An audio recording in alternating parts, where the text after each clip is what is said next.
you'll open up Photoshop and you'll go to File and Open to open that photo on your computer.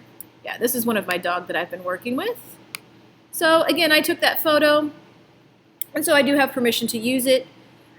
So we've got this picture of my dog, and what I'm going to do is I'm going to make a sticker or like a cutout picture of his face. So I'm just going to select everything but his face and delete it, okay? So right now we have our layers open, and if you don't have your layers open and you can't see them, you'll just want to go to Window and Layers so that this pops up. So right now we only have one layer, and it's the dog. And to be able to work on it, you're just going to need to unlock the layer. So double click on that. Now my layer is unlocked, click OK. Without unlocking the layer, you really can't do a whole lot to it.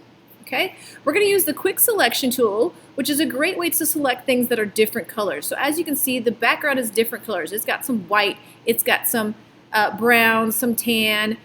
So I want to use the Quick Selection tool. That's better than the Magic Wand tool here.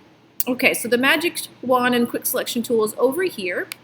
If you right-click, you'll see that it is the Object Selection tool, the Quick Selection tool, and the Magic Wand tool. I'm going to select the Quick Selection tool. So as long as I click and drag, so I have not stopped clicking, I'm holding down my mouse, and I'm selecting everything from the background.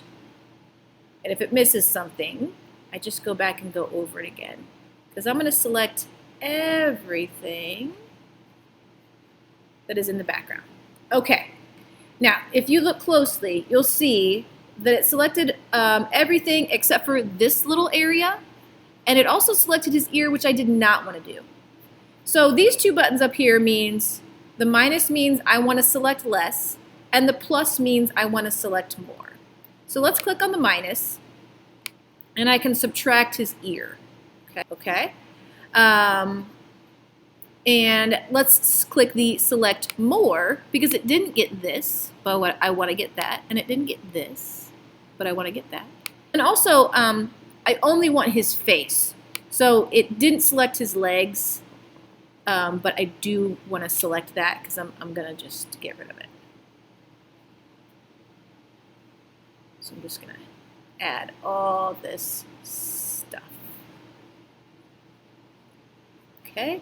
And you can kind of lift up, because this, as long as it still has those little marching dots around it, you have it selected, and you can always select more or less. So I'm just going around and picking up all those areas that it did not select. You can change the brush size. It's right up here. Right now my brush size is 12, and I can make it bigger or smaller if I really want to do some detail work.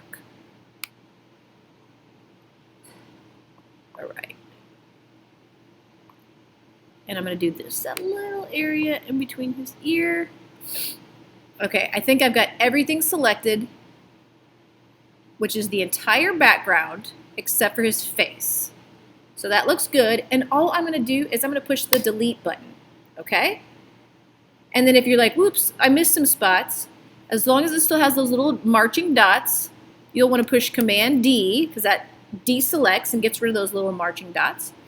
And then you can go back and kind of clean up and select this to delete it, and this, and you can kind of do a little more cleanup if you missed a few spots, which I can do some really fun things with. You know, I can take this and I can copy and paste it several times, you know, and sort of make like a whole wallpaper of my dog's head. If I want, right? There's a lot of fun things I can do. Once I have that cut out, I can put a different background in there. But yeah, what we want to do is just learn how to use the Quick Selection tool.